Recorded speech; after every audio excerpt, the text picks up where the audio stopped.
Bonjour, on se retrouve pour la suite du cours sur le langage SQL. On avait parlé la précédente séquence de la jointure symétrique. Alors je complète ici les derniers items à connaître pour répondre souvent à la dernière question de concours sur le langage SQL. En général, vous avez 2-3 questions. Voilà. Une qui est consacrée directement aux applications que vous avez faites en TPIR, une avec une jointure symétrique, et puis une avec éventuellement des fonctions d'agrégation. Alors je rappelle que les fonctions d'agrégation, elles sont au nombre de 5. Alors, il y en existe d'autres, mais c'est les plus courantes, on va dire. Elles s'utilisent donc après le select, comme ça. Donc, par exemple, si vous voulez sélectionner dans ce tableau la colonne de nom dotée de l'année de naissance maximale, autrement dit de la personne la plus jeune, eh bien, vous écrivez ça comme ça, comme vous l'avez fait en TP. Donc ça, vous commencez à comprendre comment ça fonctionne. Donc, quand vous utilisez max, évidemment, vous vous retrouvez avec une seule ligne du tableau. Un seul enregistrement, un seul tuple. Le tuple dans lequel l'année de naissance est maximale. Alors, par exemple, si vous avez une autre, voilà, je vais vous donner un autre exemple. Bon. Alors, ce qui se passe, c'est que si vous voulez trouver par exemple des maximums, mais sur une condition, parce que parfois vous voulez, parce que par exemple, parfois le nom il peut apparaître plusieurs fois. Parfois, vous voulez uniquement appliquer la fonction d'agrégation sur une partie du tableau. Alors pour ça, il va falloir faire des regroupements. Donc le mieux, c'est que je vous en montre des exemples pour étayer mon propos. Donc, ce qui se passe, c'est que dans un attribut, vous pouvez par exemple avoir, on va le voir avec les films, dans une colonne qui contient des films, des distributions de films, vous pouvez avoir plusieurs fois le même film, si tant est que dans la colonne d'après, vous ayez par exemple 2 acteurs différents dans le même film. Imaginez, vous voulez donner une distribution dans un film. Vous allez dire film 1, acteur 1, puis dans le film 1, il y a aussi l'acteur 2. Vous voyez que dans la colonne film 1, il va y avoir 2 fois l'apparition du film. C'est un petit peu délicat, c'est un peu embêtant parce que, a priori, quand on va regarder la colonne des films, on ne va pas comprendre pourquoi il y a des répétitions, il y a des redondances. Alors, pour pouvoir supprimer les redondances, il y a 2 manières. On va en voir une tout à l'heure, ce qu'on appelle la fonction distinct. Et puis il y a la fonction qui est beaucoup plus riche, c'est la fonction de regroupement, donc qui s'utilise avec group by. Alors, regardez. Ici, vous voulez sélectionner dans la table ville le nombre de noms parmi les étudiants, donc dans la table étudiant évidemment.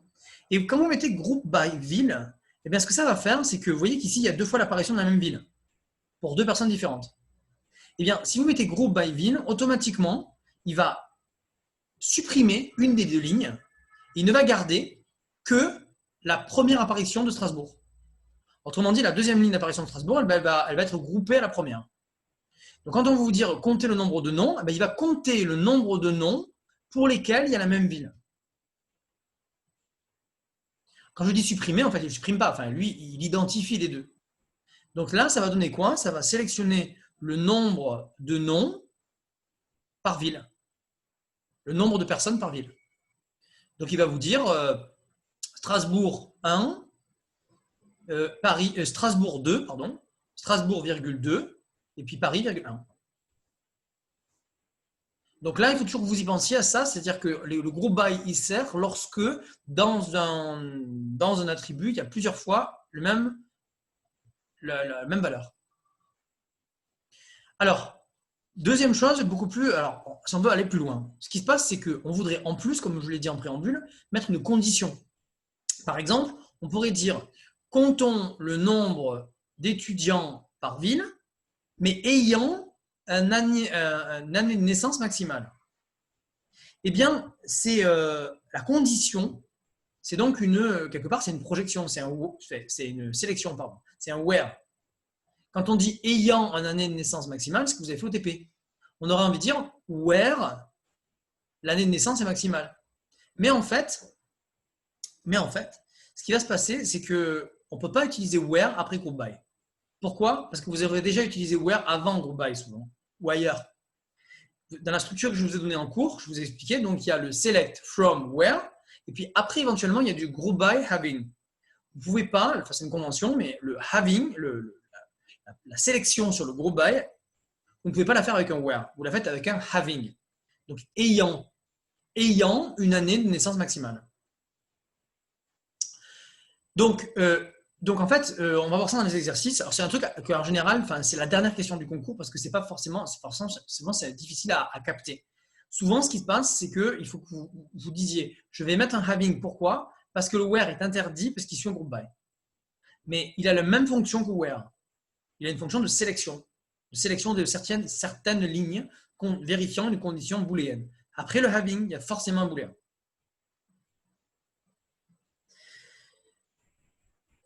Voilà, donc si vous ne faites pas des having, donc là dans le regroupement, voilà un exemple plus simple, vous voulez sélectionner les régions et la moyenne du nombre de populations par région. Si vous voulez la moyenne de la population, du nombre de personnes par région, vous devez grouper par région. C'est pour ça qu'il y a un groupe by ici. Vous pouvez aussi, effectivement, mettre, comme je l'ai dit tout à l'heure, des conditions après le groupe by.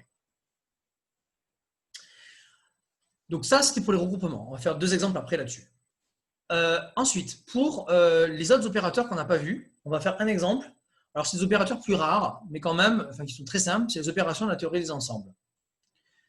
Donc, qu'est-ce qui se passe? Il se passe que lorsque vous avez grand A étant l'ensemble des lignes d'une table, grand B, l'ensemble des lignes d'une autre table, vous voyez très bien que vous pouvez raisonner de manière ensembliste. Vous pouvez en faire la réunion, l'intersection ou l'exception, l'un privé de l'autre.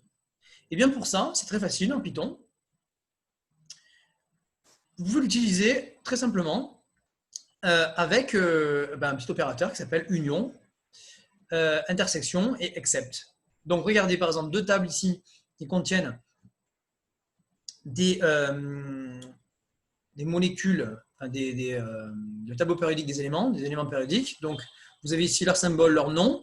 Et dans les 2 tables, vous voyez que vous voudriez, par exemple, regarder quelles sont les valeurs qui sont en commun. Donc, il va falloir faire une intersection. Et bien pour ça, si vous voulez faire une union, vous faites ça. En fait, donc, il faut comprendre que alors c'est la seule situation où vous avez 2 selects. Dans une requête SQL, en général, vous avez un seul select.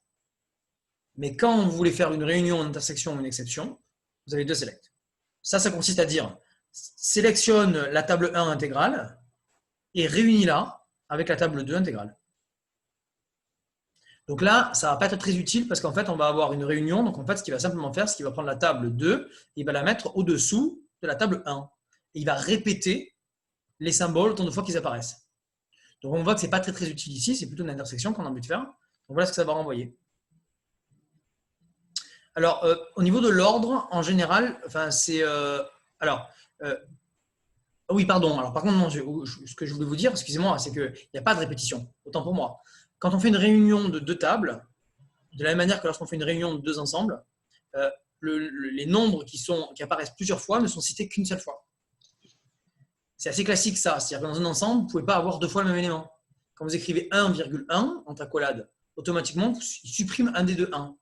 Donc, autant pour moi. Quand on fait de la réunion de 2 tables, il prend la table 2, il l'a mis sous la table 1, mais il supprime les doublons.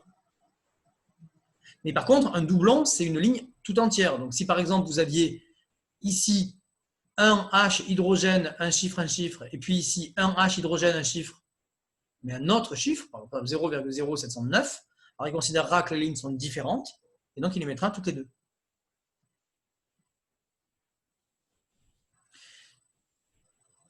Donc, il faut faire attention toujours, évidemment, que la taille des tables soit cohérente, parce que si jamais il n'y a pas le même nombre d'attributs dans la table 1 et la table 2, quand vous allez lui demander de faire une réunion, il ne va pas comprendre.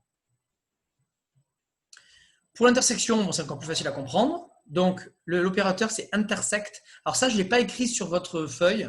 Donc, peut-être il faudrait le mettre en remarque en bas, tout en bas de la page 2. Remarque, union, intersection et exception de 2 tables. Vous pouvez mettre les structures générales. Donc, ça va renvoyer évidemment 3 lignes, 3 enregistrements, ceux qui sont à la fois dans la table 1 et dans la table 2. Union intersect. Et ensuite, si vous voulez obtenir les éléments qui sont dans la table 1 mais pas dans la table 2, eh bien, il y a une fonction dédiée c'est la fonction except. C'est la troisième opération ensembliste qu'on peut faire sur deux tables différentes qui permet de donner les éléments qui sont dans la table 1 mais pas dans la table 2. Donc ici, ça renverra le boron et le carbone. Le beryllium et le carbone. Le bore. Non pas le beryllium, mais le bore et le charbon. Le carbone. OK. Donc, idem pour le problème de type. Donc, voilà la synthèse. Donc, on va faire un exemple là-dessus. Donc, ce qui se passe, c'est que si vous voulez utiliser group by having, comme je l'ai mis dans votre feuille, vous le mettez ici. J'ai dit WorksP, mais on va en faire un petit peu ça aujourd'hui. Et si vous voulez faire des réunions, intersections ou exceptions d'une table privée par une autre, et bien dans ce cas-là, vous mettez toute cette table-là, union, une autre table. Donc, les requêtes SQL peuvent être très évoluées si on a des problèmes complexes à résoudre. Donc, faisons à présent un petit TD qui travaille sur les tables données par la base de données suivante. Alors, j'ai un souci, naturellement, magnifique.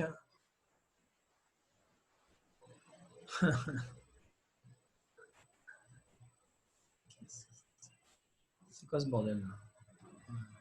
Ça y est.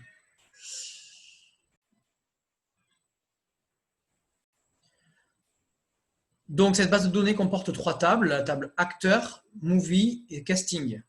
Donc, les attributs se passent de commentaires, je pense. Identifiant de l'acteur, nom de l'acteur, identifiant du film, titre du film, année de sortie, score, donc noté par des votes, donc en nombre d'entiers.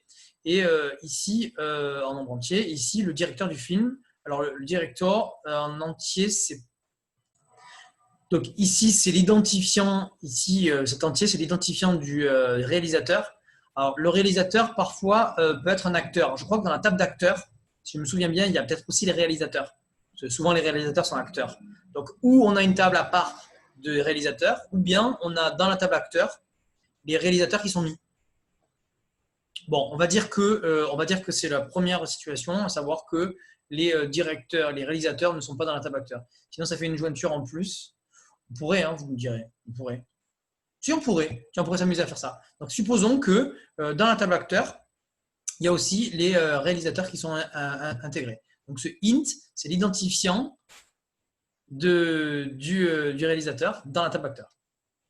Et la troisième table, la table des castings, donc pour identifiant de film, identifiant d'acteur et son ordre dans la distribution.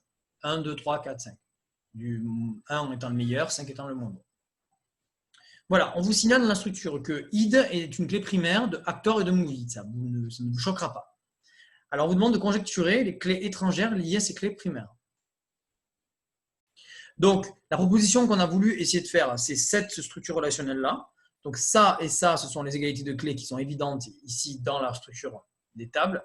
Par contre, celle-là, c'est celle qu'on vient de rajouter artificiellement en se disant que peut-être que le int qui était ici, c'était un identifiant d'acteur. En fait, on ne va pas le faire parce que ça va poser des problèmes de compatibilité, des problèmes de jointure.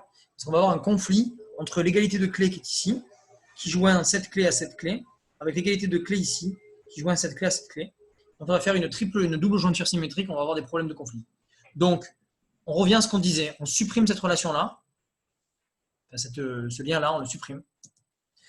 Et on considère qu'on aurait une quatrième table que j'ai enlevée, que je vous ai cachée dans la base de données, qui contient les réalisateurs. Voilà, on dit ça comme ça. Alors, deuxième question, une clé primaire pour la relation casting. Qu'est-ce que vous en pensez? Donc, suite à notre discussion, donc voilà par exemple un extrait que j'ai inventé de la table casting. Donc, vous voyez ici pour un même film, 3 identifiants d'acteurs avec des apparitions, donc des ordres de distribution différents.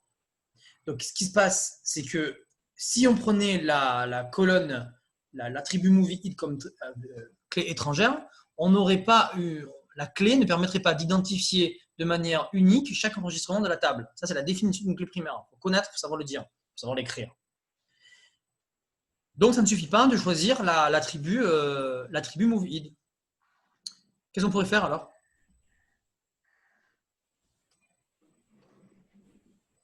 Qu'est-ce qu'on pourrait choisir comme clé primaire?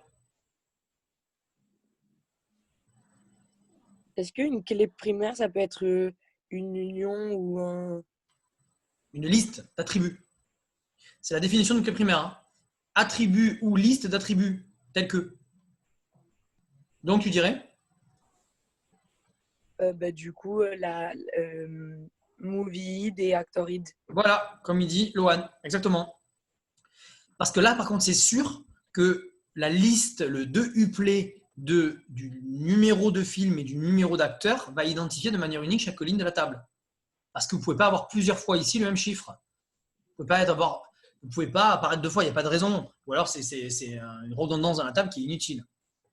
Voilà, donc proposer une clé primaire pour la relation de casting, le couple, movie id, virgule, actor id.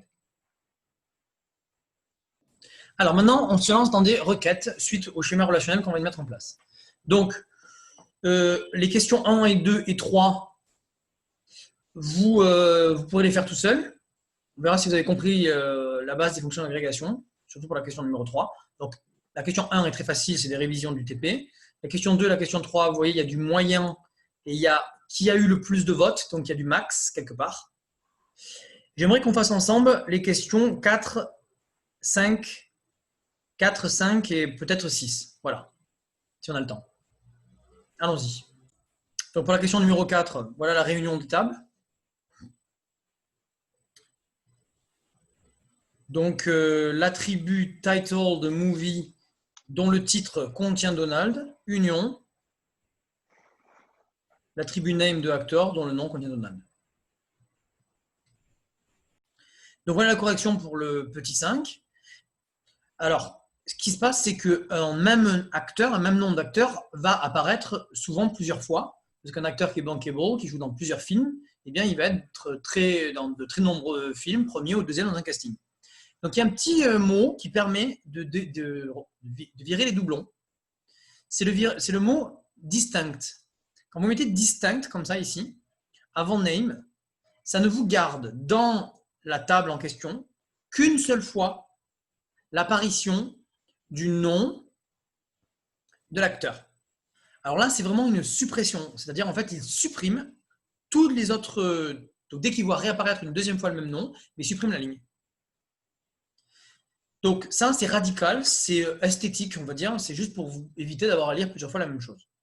Alors, on pourrait aussi utiliser group by si on veut. Donc, deuxième possibilité, ce serait de faire un groupement, de grouper par nom la table précédente. Alors, le group by serait utilisé dans l'optique d'utiliser un having derrière. C'est ce qui va se passer dans l'exemple d'après. Donc, retenez ici les deux nouveaux mots-clés, le mot distinct que je n'ai pas mis dans le cours, et le mot group by que j'ai mis dans le cours, par contre, mais qu'on n'a pas encore utilisé.